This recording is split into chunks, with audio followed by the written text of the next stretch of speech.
Hi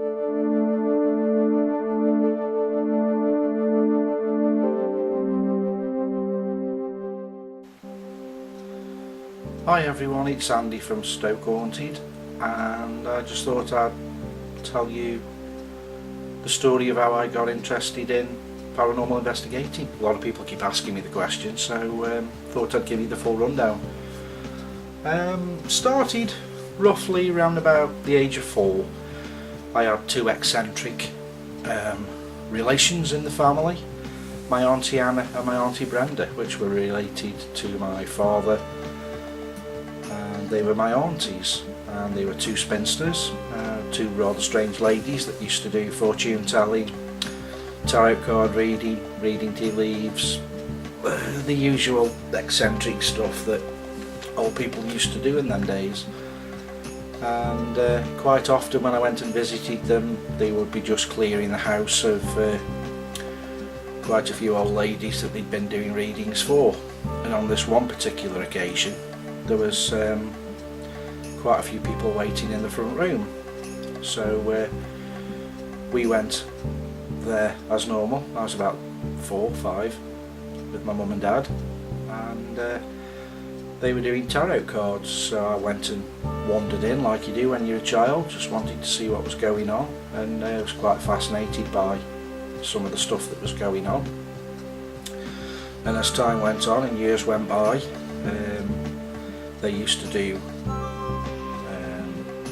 Ouija boards and the such like, which when you're 5 and 6 it's not really a good thing to be hanging around, but in them days it wasn't really taboo.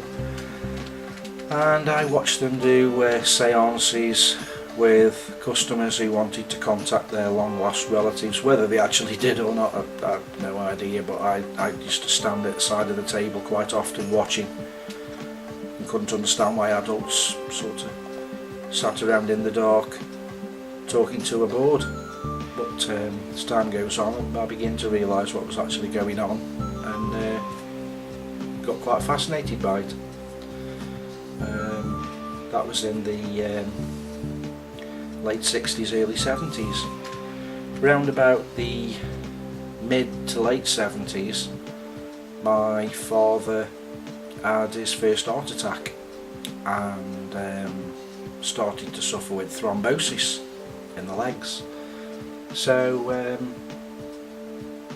he persevered with it for a while, knocked him back a bit, and he was taking medication, and doctors told him that he would possibly lose his legs due to the illness. So he went to a spiritualist church, and they did a lot of work for him, or a lot of work on him. They did faith healing, which my dad was a firm believer of, and right up until his death he kept both legs. He didn't lose his legs.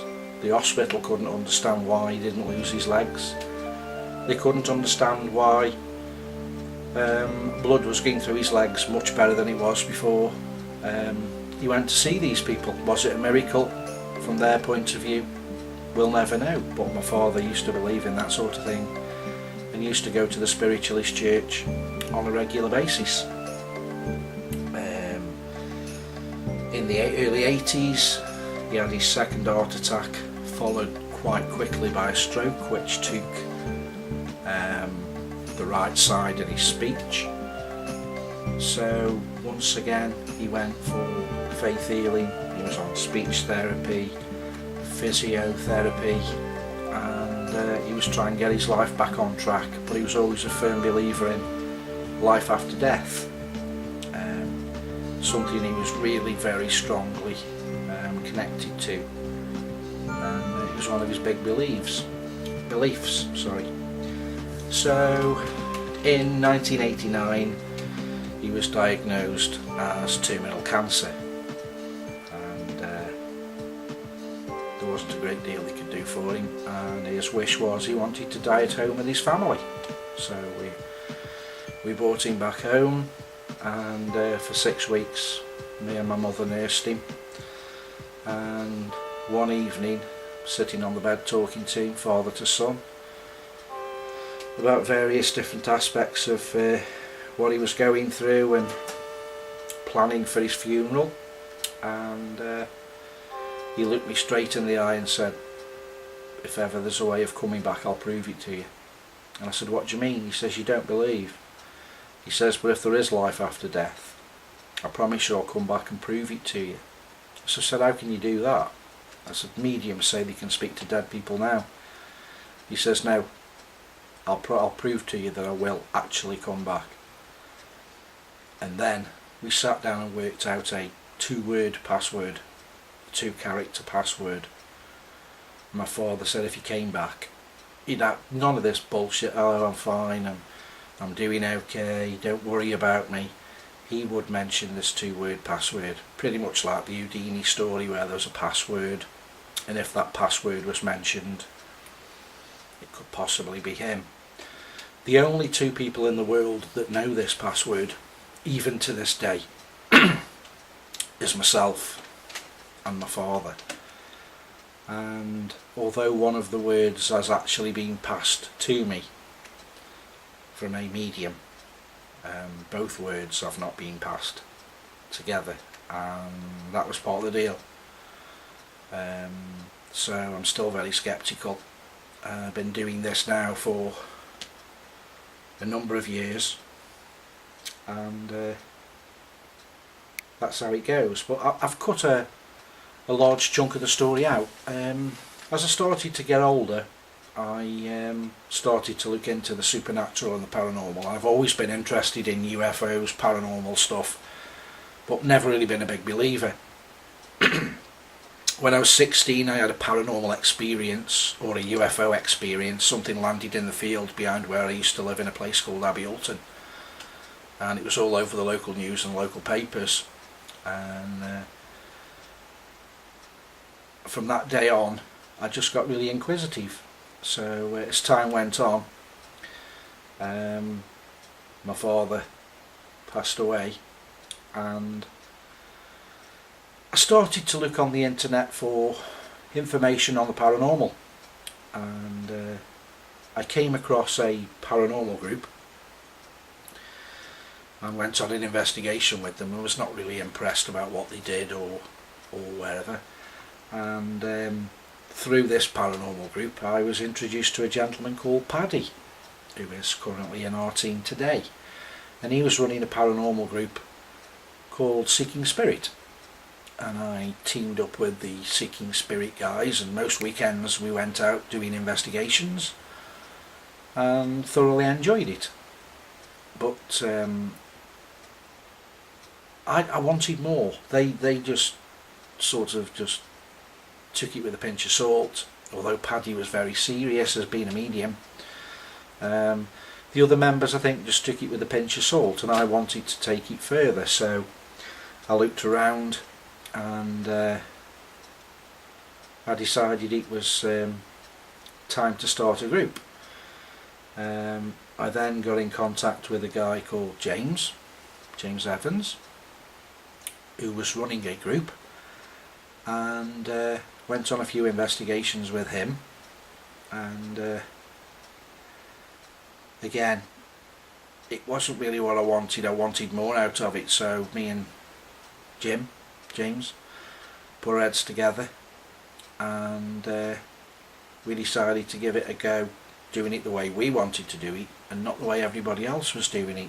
And we were both fans of the paranormal shows, which were getting huge ratings on the TV, and we started to nick a few ideas and introduce them into our paranormal repertoire.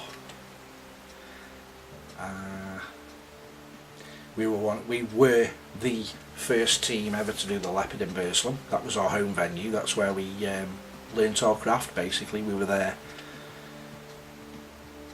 that many times. I should have to hazard a guess of how many times we've actually been to the Leopard in Burslem, and we learnt our craft there. And we were running the team for a while, and there was a few clash of heads and personalities and one thing and another, and Jim got up and left the team, so it was left with me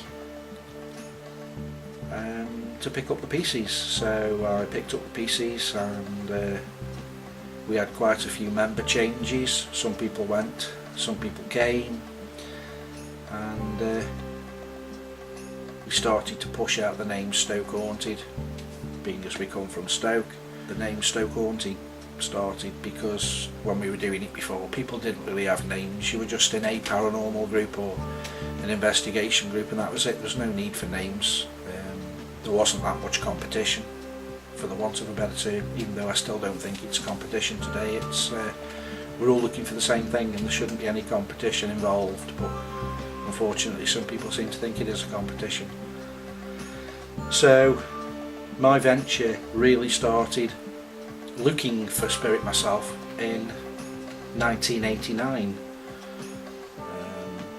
Being involved or interested in the paranormal goes back to probably 1969 to 1970 when I first got my interest, but I actually started to do paranormal investigating from about 1989-1990.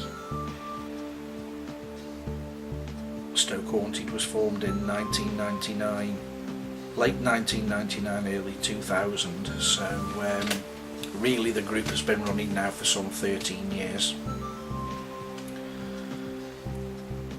And people say to me now, do you get bored with it? Yeah, all the time I get fed up, and that's why we keep looking for new ideas. If I got paid £1 for every time I said that's it, I'm jacking it in, I would be a rich man, but I'm still on that quest. And there's people out there that keep trying to push us to finish. Their intelligence level is such that they want to try and push us out of the business or push us out of the industry, and it's just not going to happen. I made a deal with my father. That's a deal I'm not going to break. I will be here until it's my time. So for those people out there that think there won't be any in the next 3 or 4 years, how wrong can you be? Some way, shape or form, as long as I'm capable, I will still be in a paranormal group somewhere, fiddling around, trying to get answers for myself. I'm not interested in getting answers for you, the viewers, or anybody else. It's answers for me. As soon as I get that confirmation from my father, that's when my time will come to stop doing this paranormal investigating, because I will have got my answers. And once you've got an answer to a question, you don't really need to pursue it any further. So thanks for listening to my story. I hope you found it interesting. Don't forget to add, rate or subscribe at the bottom, all the details. Check out our website on www.stokehaunted.com. Don't forget to look us up on Twitter, the official Stoke Haunted, and Facebook, Facebook.com/Stoke Haunted. As I say to all you paranormal investigators out there, keep up the good work. We're all after the same thing. Don't fight against each other, it's just not worth it. We're all after the same thing. Help each other. Learn from each other. Learn from each other's mistakes. Develop new ways of investigating. Develop new pieces of kit. Go back to old school. Who cares?